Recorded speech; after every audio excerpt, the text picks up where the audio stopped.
Bismillahirrahmanirrahim. For today's lecture, we are going to cover a new topic, that is the match filter. So, before we start the derivation of the match filter, I would like to emphasize here that ये जो topic है, this is very important.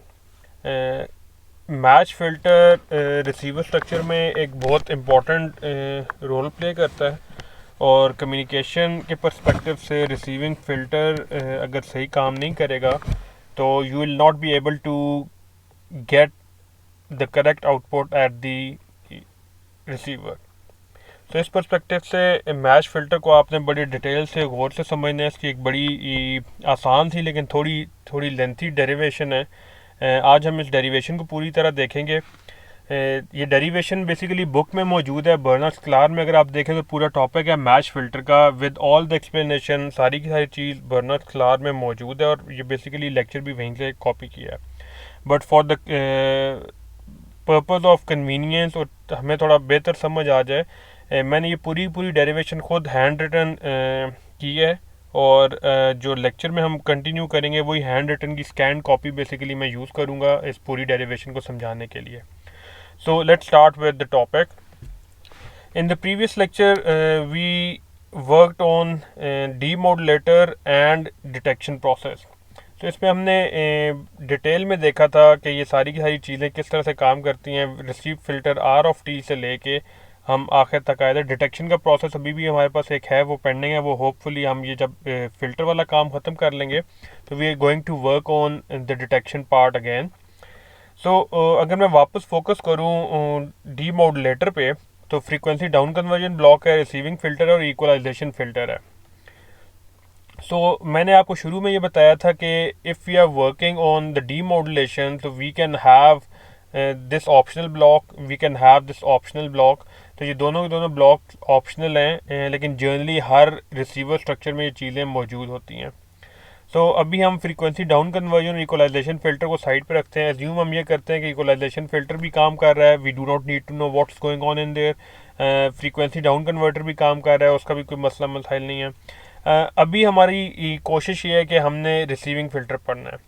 अगर आपको याद हो तो previous lecture में मैंने कहा था रिसीविंग फ़िल्टर के बारे में, एक वन लाइनर कहा था कि receiving filter is the filter that basically maximizes the signal to noise ratio at the output. तो अगर मैं ये एज्यूम कर लूँ कि यहाँ इक्वलाइजेशन फ़िल्टर को फिलहाल थोड़ी देर के लिए भूल जाएं, तो जो भी रिसीविंग फ़िल्टर की आउटपुट पे आएगा वो बेसिकली सैम्पलर के साथ कनेक्टेड है. एज्यूमिंग कि इक्वलाइजेशन फ़िल्टर अपना सही काम कर रहा है, तो रिसीवर फ़िल्टर या रिसीविंग फ़िल्टर का बेसिक जो प्राइम पर्पज़ है वो ये पर्पज़ है कि आपके पास जो सिग्नल रिसीव हुआ है AWGN उसमें ऐड है, और ये सारे के सारे प्रोसेस करने के बाद जब रिसीविंग फ़िल्टर की इनपुट पे आए तो रिसीविंग फ़िल्टर ऐसे तरीके से उस सिग्नल को प्रोसेस करे that at the output of the receiver आपको सिग्नल की maximum signal to noise ratio चाहिए. तो इस पर्सपेक्टिव से आज हम देखने जाएंगे कि ये ब्लॉक जो रिसीविंग फ़िल्टर के नाम से यहाँ पे है, व्हाट इज़ दिस ब्लॉक, और इसका जो पर्पज़ है कि मैक्सिमाइज़ करता है सिग्नल टू नॉइज़ रेशो को. तो ये signal to noise ratio maximise किस तरीके से करेगा, ये सारी की सारी डिटेल हम आज देखेंगे. तो रिसीविंग फ़िल्टर में जो हम फ़िल्टर पढ़ेंगे that is known as the match filter. So let's start with this thing. So match filter is basically a linear filter and it is designed to achieve the maximum signal to noise ratio. एक चीज़ मैं आपको यहाँ पे बता दूँ, यहाँ पे जब हम maximum signal to noise ratio की बात कर रहे हैं तो बेसिकली हम उस सिग्नल की बात कर रहे हैं जो हमें रिसीव हुआ है, उसको फर्दर प्रोसेस करके उस सिग्नल की आखिर में वैल्यू पे मैंने क्या करना है, मैंने एक डिसीजन लेना है कि मैंने 1 ट्रांसमिट किया था या 0 ट्रांसमिट किया था. सो ओवरऑल पर्सपेक्टिव ये है कि अगर आपको याद हो, मैंने लास्ट टाइम में ये कहा था कि हम पूरी वेव फॉर्म में इंटरेस्टेड नहीं है. We are more interested in only one value of the signal at t is equal to capital T. So मैं करने ये जा रहा हूँ अभी मैच फ़िल्टर के थ्रू कि मैं अपनी पूरी की पूरी वेव फॉर्म की basically signal to noise ratio improve करने जा रहा हूँ. तो अगर मेरे पास ओवरऑल पूरे signal to noise ratio improve हो रही है, तो हम जब T is equal to capital T पे उस पल्स को सैम्पल करेंगे तो हमारा एजम्पशन है कि हम जो सिग्नल टू नॉइज़ रेशो मिलेगी वो मैक्सिमम ही होगी and we are going to make a correct decision. तो ये काम एक्जैक्टली होता है किस तरह, we do it with the help of match filter. Match filter linear है और टाइम इनवेरिएंट है। If you remember from signal system, तो हम चीज़ों को सिंपल रखने के लिए जब हम सिग्नल सिस्टम की बात करते हैं तो सिस्टम हम वो लेते हैं जो लीनियर है और टाइम इनवेरिएंट। और फिल्टर बेसिकली एक सिस्टम ही कंसिडर होता है, तो we consider this filter as linear and time invariant. मैं इसकी डिटेल में नहीं जाऊँगा कि linear and time invariant systems क्या होते हैं, ये आपको बड़ी अच्छी तरह डिटेल से पता होना चाहिए। अगर नहीं पता तो you can go back to signal systems by Oppenheim, जो हमने सिग्नल सिस्टम्स का जब कोर्स कवर किया था उस टाइम पे हमने देखी थी। So starting off with the very first thing, so जब मैं time t is equal to capital T पे सैम्पलर की आउटपुट को देखूंगा, तो that sampler output is denoted as z of capital T। तो if I look at z of capital T, so if you remember हमने पिछले lecture में कहा था कि z ऑफ कैपिटल T के अंदर दो पार्ट्स हैं, एक है डिटर्मिनिस्टिक पार्ट और एक है रैंडम पार्ट, और बड़ी डिटेल से हमने उस इक्वेशन को डिस्कस किया था। तो अगेन यहाँ पे मैं इस फैक्ट को दोबारा रिमाइंड करूँगा कि z ऑफ कैपिटल T, जो कि बेसिकली सैम्पलर की आउटपुट पे बेसिकली आपको सिग्नल मिल रहा है, that is basically having two components. The first component is your signal component and we denote it with AI, और जो दूसरा component है that is noise component, it is N naught। तो हम ये सारी की सारी चीज़ें हम ऑलरेडी देख चुके हैं कि AI और N naught का सारा डिटेल हम Z ऑफ कैपिटल T की इक्वेशन हमने लास्ट लेक्चर में बड़ी डिटेल में देखी थी और समझी थी। सो मैं करने ये जा रहा हूँ, the next thing that I am going to do is कि मैंने सिग्नल टू नॉइज़ रेशो का फॉर्मूला निकालना है। सो अगर मैं इस फिल्टर की आउटपुट पे मेरा टारगेट क्या है कि मैंने इस फिल्टर की आउटपुट पे signal to noise ratio calculate करनी है और किसी तरीके से सिग्नल टू नॉइज़ रेशो को मैक्सिमाइज़ करना है। एक चीज़ यहाँ पे मैं आपको और हाईलाइट कर दूँ कि सिग्नल टू नॉइज़ रेशो हम फिल्टर की इनपुट पे भी मेजर कर सकते हैं और सिग्नल टू नॉइज़ रेशो हम फिल्टर की आउटपुट पर भी मेजर कर सकते हैं। टारगेट हमारा ये है, इनपुट पे जो भी सिग्नल टू नॉइज़ रेशो अगर ज़्यादा हो तो अच्छी बात है, बट टारगेट ये है कि रिसीविंग फिल्टर या मैच फिल्टर की आउटपुट पे जो सिग्नल टू नॉइज़ रेशो हो वो मुझे मैक्सिमम चाहिए। So I am talking about getting the signal to noise ratio at the output of this receiver, और मैं उसको मैक्सिमाइज करना चाहता हूँ। So going back to the derivation, so अगर मेरे पास एक सिग्नल है z ऑफ कैपिटल T और उसके अंदर दो कंपोनेंट है, एक कंपोनेंट सिग्नल का कंपोनेंट और दूसरा कंपोनेंट है नॉइस का कंपोनेंट। तो अगर ये signal z of capital T basically आपके फिल्टर की आउटपुट पे अगर मैं देखूं तो इंस्टेंटेनियस सिग्नल पावर मेरे पास है AI स्क्वायर्ड, और अगर मैं एवरेज नॉइज पावर कैलकुलेट करना चाहूँ that is sigma not squared. So signal to noise ratio at the output of the filter अगर मैं कैलकुलेट करना चाहता हूँ, I can denote it as SNR, which is equal to S over N at time t is equal to capital T, and I can write it as AI square divided by sigma naught square. So signal to noise ratio basically यही है हमारे पास कि जो signal power है divide by noise power. तो अगर मैं average noise power देखूँ तो that is sigma not square, और अगर मैं इंस्टेंटेनियस सिग्नल पावर देखूँ तो AI स्क्वायर। तो हम ये कह सकते हैं this is basically peak signal power to average noise power. ये चीज़ ख्याल रखिएगा कि सिग्नल टू नॉइज रेशो हम डिफरेंट सर्किट्स में डिफरेंट जगहों पे यूज़ करते हैं। जस्ट अ रिमाइंडर अगर आपको याद कराऊँ, हमने एक सेशन में भी डिस्कशन की थी कि क्वांटाइजर के लिए भी signal to noise ratio define हो सकती है, सिग्नल के लिए भी हो सकती है, इसके अलावा और बहुत से कंपोनेंट। तो यहाँ पे जो कंपोनेंट जिसकी हम सिग्नल टू नॉइज रेशो की बात कर रहे हैं दैट इज द फिल्टर। हम फिल्टर की आउटपुट पे सिग्नल टू नॉइज रेशो को मैक्सिमाइज करना जा रहे हैं। तो मेरा टारगेट ये है कि मेरे पास सिग्नल टू नॉइज रेशो की ये एक इक्वेशन आ गई टू स्टार्ट विद। तो मेरा टारगेट ये है कि मैं ऐसा फिल्टर डिज़ाइन करूं कि ये signal to noise ratio basically peak signal power to average noise power जो है वो बेसिकली मेरी मैक्सिमाइज हो जाए। सो अगर मैं टारगेट को डिफाइन कर दूं in words, so our target is to find h not of f which is basically filter transfer function frequency domain में विच मैक्सिमाइजेज इक्वेशन 1।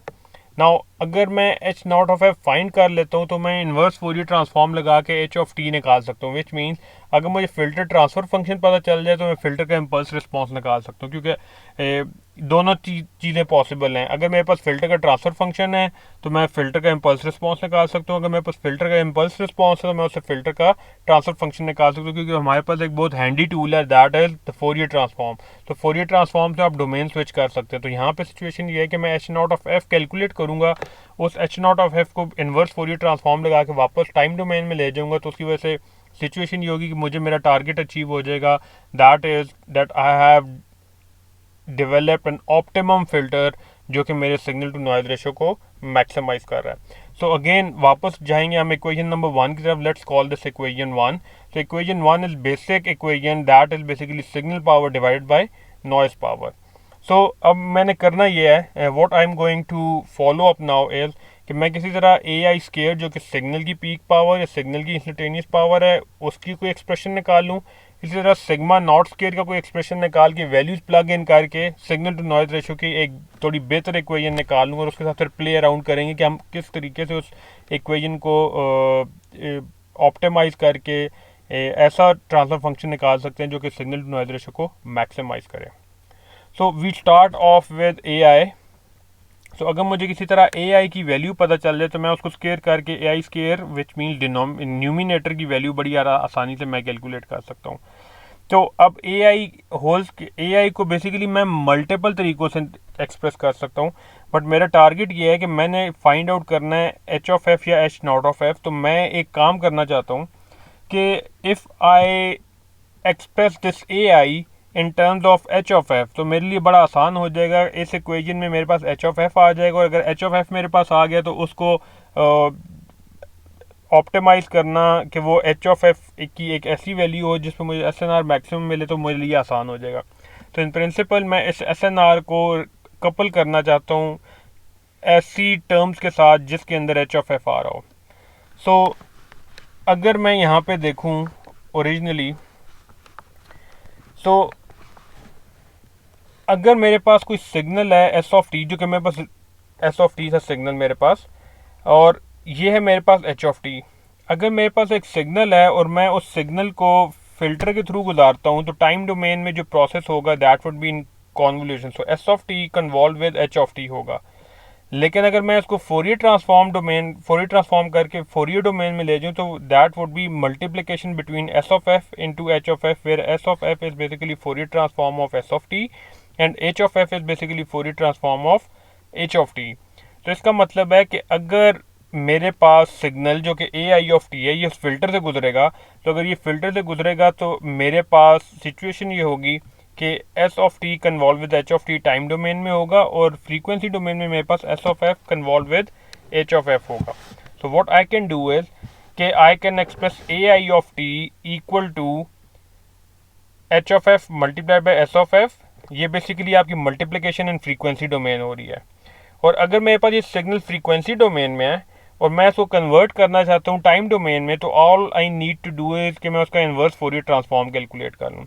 तो इन्वर्स फोरियर ट्रांसफॉर्म कैलकुलेट करने का तरीका ये है कि मेरे पास h of f multiplied with s of f है, उसको मल्टीप्लाई कर दूँ मैं e raise to power J two pi F T से, और उसको इंटीग्रेट कर दूँ from minus infinity to plus infinity over all the frequencies. तो अगर मैं इस पूरी के पूरे इक्वेशन को देखूँ, ये जो आपके पास हाईलाइटेड हुआ है ये बेसिकली इन्वर्स फोरियर ट्रांसफॉर्म है। तो इसका यह मतलब है कि मैं ए आई को मल्टीपल तरीक़ों से एक्सप्रेस कर सकता था, लेकिन I have preferred a method कि किसी तरह एच ऑफ एफ इस इक्वेशन के अंदर आ जाए। तो दैट इज़ वाई मैंने किया ये है कि मैंने लिखा ए आई ऑफ टी है जो कि बेसिकली टाइम डोमेन में ए आई की रिप्रेजेंटेशन है, पर on the other side of equation मैंने किया ये है कि मैंने मल्टीप्लाई किया है एच ऑफ एफ जो कि फिल्टर का ट्रांसफर फंक्शन है, उसको मल्टीप्लाई किया है एस ऑफ एफ जो कि मेरे पास सिग्नल का फोरियर ट्रांसफॉर्म है।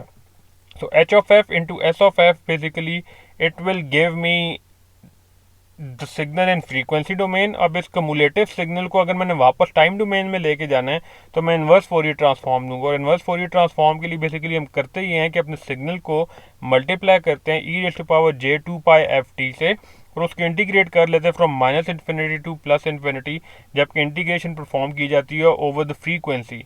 तो इसका मतलब है कि मैं ए आई को टाइम डोमेन में लिखने के लिए क्या कर सकता हूँ कि एच ऑफ एफ को मल्टीप्लाई कर सकता हूँ एस ऑफ एफ के साथ, और जो रिजल्टेंट आएगा उसका इन्वर्स फोरियर ट्रांसफॉर्म लेके मैं टाइम डोमेन में ले जाऊँगा। तो इसका मतलब है कि अगर मेरे पास एक सिग्नल फ्रीक्वेंसी डोमेन में है, उसका इन्वर्स फोरियर ट्रांसफॉर्म लूँगा तो वो टाइम डोमेन में चले जाएगा।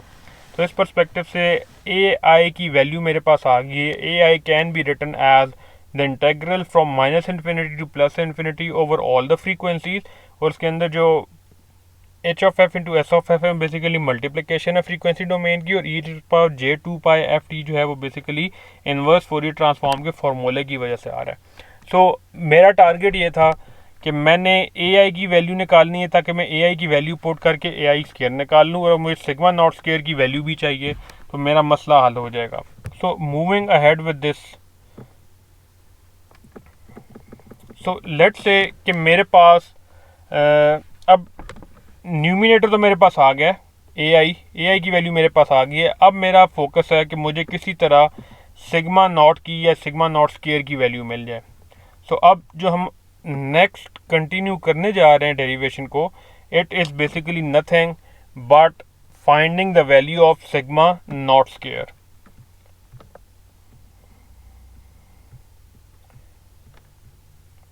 सो सिग्मा नॉट स्केयर के पर्सपेक्टिव से अगर मैं बात करूं, सो मैंने आपको जब एडिटिव वाइट गॉसियन नॉइज़ पढ़ाया था तो हमने ये कहा था कि जब भी हम नॉइज़ को मॉडल करते हैं कम्युनिकेशन में, we model it as additive white Gaussian noise, and that additive white Gaussian noise has a uniform power spectral density.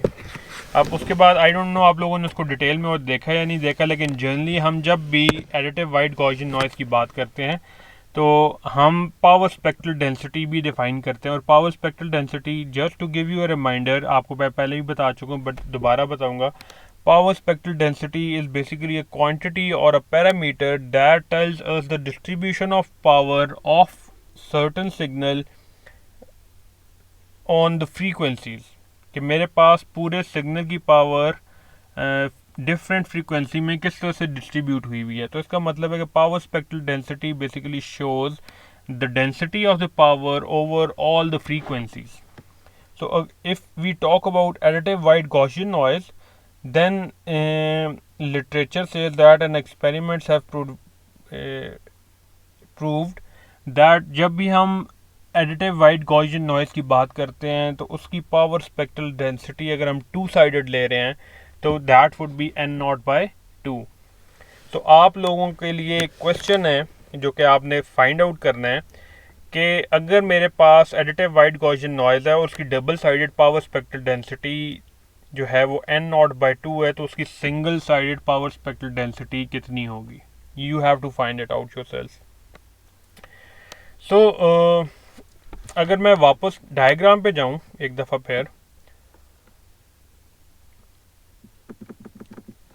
अगर आप इस डायग्राम को देखें तो इस डायग्राम के इनपुट पे जो सिग्नल आएगा वो बेसिकली यहाँ से होके आ रहा है। तो ये सिग्नल जो है, इस सिग्नल के अंदर दो कंपोनेंट्स हैं, एक सिग्नल का कंपोनेंट है और एक नॉइस का कंपोनेंट है। तो जो मेरी इंफॉर्मेशन या ओरिजिनल सिग्नल है वो भी इस फिल्टर के थ्रू होके गुजर रहा है और मेरा नॉइस भी इसी फिल्टर के थ्रू होके गुजर रहा है। तो इस पर्सपेक्टिव से अगर मैं वापस आऊँ तो हम एज्यूम ये कर रहे हैं कि जैसे ही आपने सिग्नल ट्रांसमिट किया, additive white Gaussian noise channel में ऐड हुआ, आप जब इस रिसीविंग फिल्टर की इनपुट पे या मैच फिल्टर की इनपुट पे पहुंचेंगे तो उस वक्त जो अनफिल्टर्ड नॉइज आपके पास आ रहा है that is N not by to, उसकी पावर स्पेक्ट्रल डेंसिटी है। तो मुझे बेसिकली इनपुट पे power spectral density of your noise is N not by to. मुझे करना ही है, मेरा टारगेट क्या है? मेरा टारगेट है कि मैंने एवरेज नॉइज पावर भी निकालनी है। मैं क्या कर चुका हूँ, मैं ए आई पहले कर चुका हूँ। ए आई है basically peak power eight the output of this filter. अब मुझे दूसरी क्वांटिटी चाहिए सिग्मा नॉट स्क्वायर, जो कि बेसिकली एवरेज नॉइज पावर है। तो मुझे एवरेज नॉइज पावर चाहिए और मुझे पता क्या है, मुझे ओरिजिनली ये पता है कि जो मेरे पास एडिटिव वाइट गॉसियन नॉइज है at the input of the filter वो एन नॉट बाई टू है। मेरे पास ये इन्फॉर्मेशन है। मुझे एच ऑफ एफ का बस वर्ड पता है, मुझे अभी नहीं पता एच ऑफ एफ एग्जैक्टली है क्या चीज़। तो इन प्रिंसिपल मैंने करना ही है कि मैंने एवरेज नॉइज पावर या वेरिएंस ऑफ नॉइज निकालना है सिग्मा नॉट स्क्वायर इस फिल्टर की आउटपुट पे जो, और मेरे पास जो गिवन चीज़ है वो है इस फिल्टर की इनपुट पे नॉइज की पावर स्पेक्ट्रल डेंसिटी और पी जो कि एन नॉट बाय 2 है। सो मैं अब उस एन नॉट बाई 2 को यूज़ करते हुए सिग्मा नॉट स्क्वायर की value eight the output of this filter कैसे निकाल सकते हो। लेट्स सी दिस कि हम किस तरह से कर सकते हैं।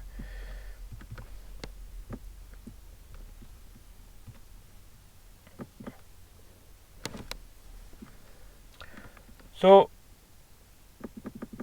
ये हमारी आउटपुट नॉइज पावर आएगी sigma not square, but let's see कि ये निकलेगी कैसे, ये पहले हम देखेंगे, उसके बाद वापस आते हैं इस पर। तो अब एज्यूम ये करेंगे two sided power spectral density at the input of the filter, जो नॉइज आ रहा है फिल्टर की इनपुट पे उसकी power spectral density N not by 2 है। अच्छा, अगर हम इक्वेशन 1.19 ऑफ बर्नर्स-क्लार ही देख लें, चैप्टर नंबर 1 देख लीजिएगा, कि अगर मेरे पास एक सिग्नल है और उस सिग्नल की power spectral density G X of F defined है जो कि यहाँ पे गिवन है, और मैं कैलकुलेट करना चाहता हूँ पावर ऑफ दैट सिग्नल।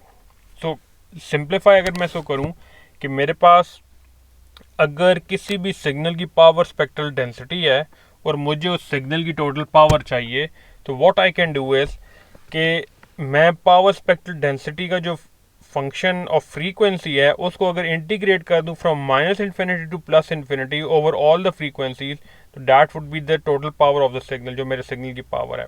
तो इट जस्ट लाइक एज्यूम ये करें कि मेरे पास पावर स्पेक्ट्रल डेंसिटी है, लेट सपोज 10 किलो हर्ट्ज पे मेरे पास सिग्नल की पावर जो थी लेट सपोज 2 वॉट थी, 10.1 किलो हर्ट्ज पे मेरे पास लेट सपोज 3 वॉट थी, and so on and so fourth.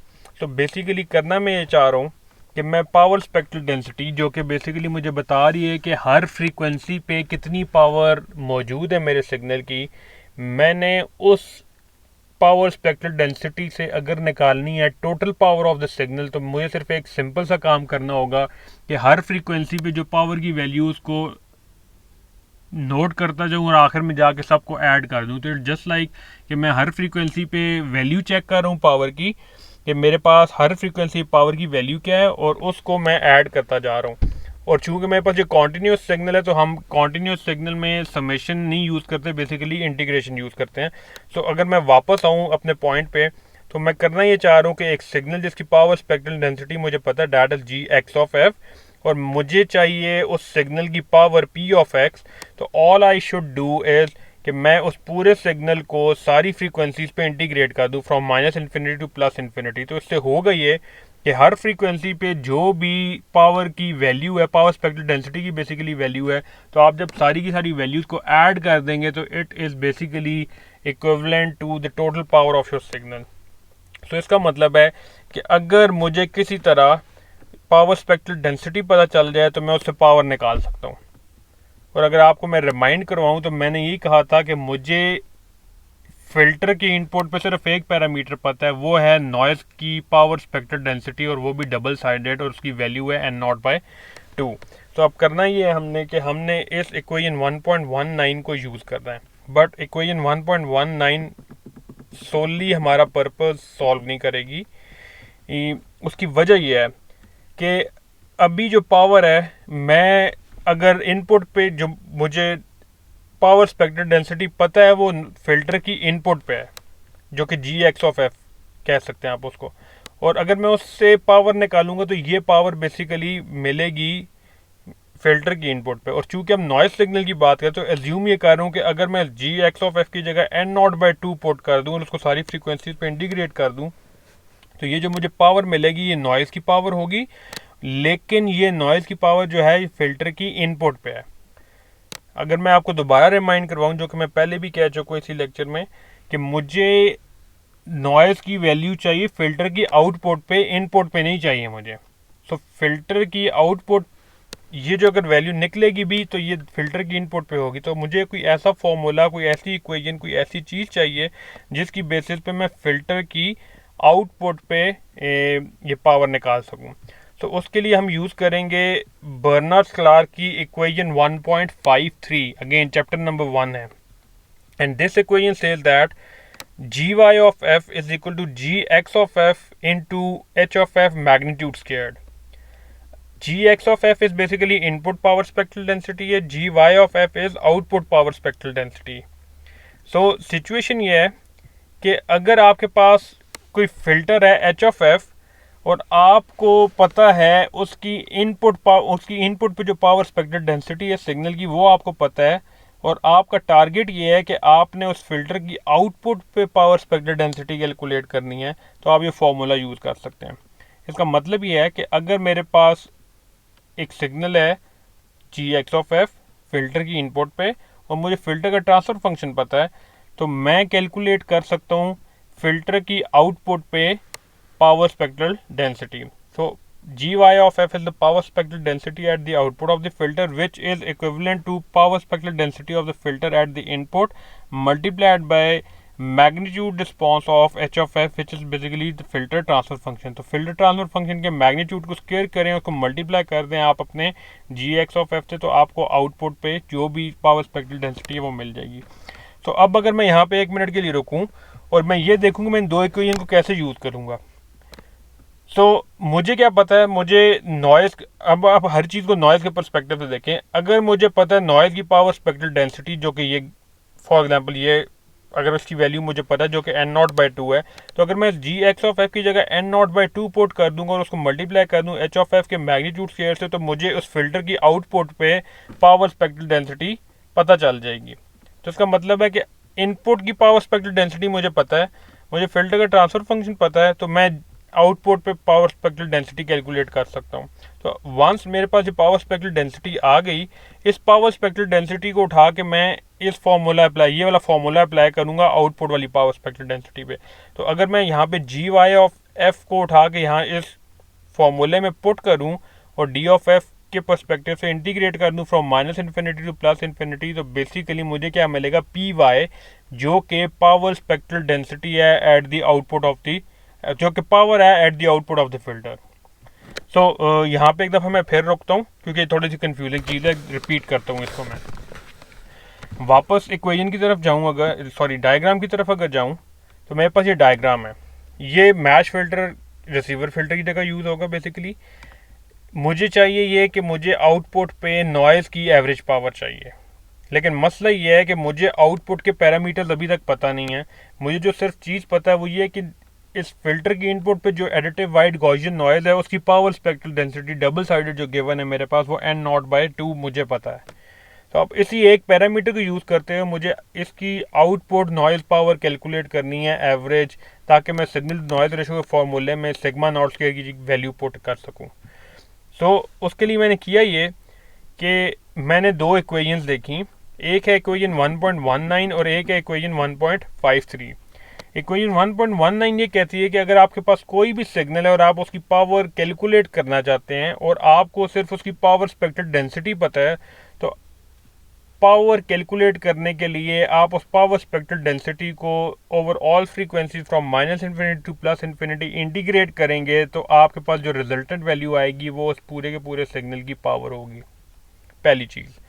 दूसरी चीज़ इक्वेशन 1.53 बताती है, और इक्वेशन 1.53 ये कहती है कि अगर आपके पास एक फ़िल्टर है, उस फिल्टर की इनपुट पे जो सिग्नल है उसकी पावर स्पेक्ट्रल डेंसिटी आपको पता है और आप जानना चाहते हैं कि उस फिल्टर की आउटपुट पे जो सिग्नल है उसकी पावर स्पेक्ट्रल डेंसिटी क्या होगी, तो आप सिंपली जो इनपुट की पावर स्पेक्ट्रल डेंसिटी है उसको मल्टीप्लाई कर देते हैं विद फिल्टर ट्रांसफर फंक्शन के मैग्नीट्यूड के स्क्वायर के साथ. तो इस मल्टीप्लिकेशन के रिजल्टेंट में जो भी चीज़ आएगी that is nothing but the power spectral density of the signal eight the output of the filter. तो अगर power spectral density at the output of the filter मेरे पास है, तो इसका मतलब है कि अगर n नॉट बाई 2 मेरे पास इनपुट थी, h of f magnitude square था, तो मेरे पास आउटपुट पावर स्पेक्ट्रल डेंसिटी बनेगी जी Y of f.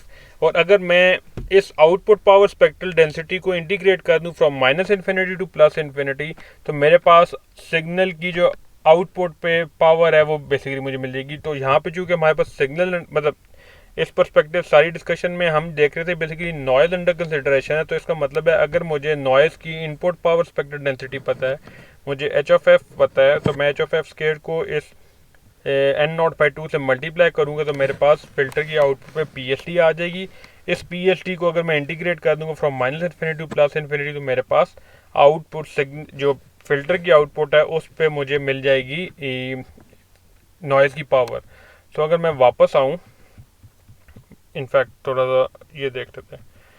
So output noise power spectral density अगर मैं कैलकुलेट करूं, तो मैंने किया सिर्फ ये है कि मैंने इक्वेशन 1.53 में this is output noise power spectral density G X of F की जगह N not by two basically put कर दी जो मुझे पता था, और H of F basically H of F magnitude square जो ऑलरेडी है मेरे पास आ रहा है वो कर दूंगा। सो अगर मैं ये मेरे पास output noise power spectral density बनेगी, लेकिन मुझे output noise power spectral density नहीं चाहिए, मुझे आउटपुट नॉइज़ पावर चाहिए जो कि सिग्मा नॉट स्क्वायर की इक्वल है। तो मैंने आपको पहले भी ये बताया इक्वेशन 1.19 अगर देखें कि मैं अगर किसी भी पावर स्पेक्ट्रल डेंसिटी को इंटीग्रेट करूंगा from minus infinity to plus infinity, तो मेरे पास रिजल्टेंट पावर आएगी। सो इट मीन्स कि अगर मैं ये जो हमने output noise power spectral density calculate की है, अगर मैं इसको इंटीग्रेट कर दूं from minus infinity to plus infinity over all the frequency, तो मेरे पास आउटपुट नॉइज़ पावर आ जाएगी। तो इट मीन्स अगर मैं सिग्मा नॉट स्क्वायर कैलकुलेट करूं तो वो ये चीज़ की इक्वल होगी। अब चूंकि जो इंटीग्रेशन हो रही है that is over the frequency और एन नॉट बाई टू जो है वो कांस्टेंट है, तो we can say that this is N not by two. हम pull out कर सकते from the integration. So the final situation for sigma not square is N not by two multiplied by integral of H of F magnitude squared over all frequencies from minus infinity to plus infinity. तो basically ये आपके पास equation 1.19 और 1.53 को अगर आप combine करके use करें तो आपके पास सिग्मा नॉट स्क्वायर आपके पास आ जाएगा। सो इस पर्सपेक्टिव से अगर मैं यहाँ पे आखिरी बात करके ख़त्म होगी, इससे आगे की चीज़ हम नेक्स्ट लेक्चर में करेंगे। ये थोड़ी derivation is a bit lengthy और थोड़ा टाइम कंज्यूमिंग भी है और कंसंट्रेशन भी चाहिए। तो मैंने किया ये है कि मेरे पास ओरिजिनली जो ये वैल्यू थी, इक्वेशन बेसिकली थी signal to noise ratio s over n into t और at time t is equal to capital T a i squared by sigma not square. तो मैं करूँगा ये कि ए आई की वैल्यू पुट करने जा रहा हूँ और सिग्मा नॉट स्क्वायर जो अभी कैलकुलेट की वो वैल्यू पुट कर रहा हूँ। तो अगर मैं ये दोनों वैल्यूज पुट कर दूं तो I will finally and up with something like this which is signal to noise ratio at time t is equal to capital T is equal to h of f into s of f e raised by j 2 pi f into capital T into df magnitude squared integral के साथ। ये again हम पूरी की पूरी equation निकाल चुके हैं और divide by N not by two into minus infinity plus infinity into H of F magnitude squared into D of F. So basically let's call this equation number 2। तो मैंने किया ये है कि इक्वेशन नंबर 1 में ए आई की वैल्यू पुट की है और उसमें सिग्मा नॉट स्क्वायर की वैल्यू पुट की है, तो I have ended up with equation number 2। तो यहाँ पे मैं आज का लेक्चर ख़त्म करूँगा।